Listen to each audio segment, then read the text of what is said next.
Resource-based constraint delegation allows backend resource service administrators to specify which service identities can impersonate users to their services.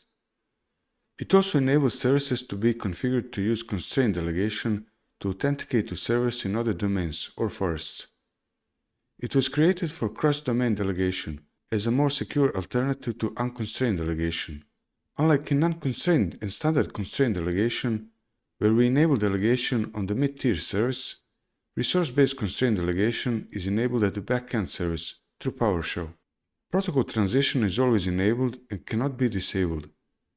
It's controlled through two seeds, which determine whether protocol transition occurred, in combination with access control lists.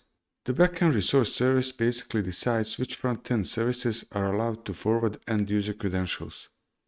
Here we see how to configure, verify, and remove resource-based constraint delegation through PowerShell.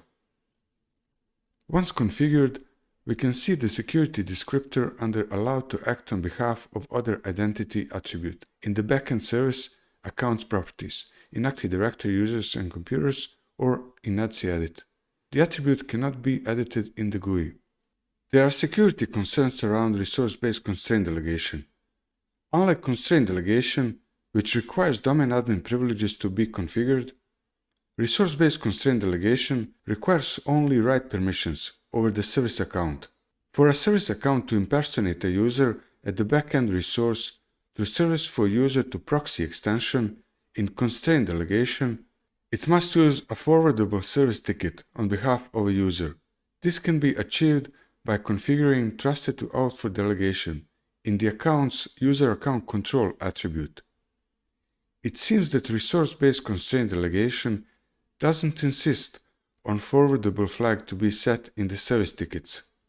If we engage service for user to proxy with a non-forwardable service ticket and request a service ticket for a resource configured for resource-based constraint delegation, we will obtain a valid service ticket. This feature can be abused through service for user to self extension, which can be engaged by any account with a registered SPN.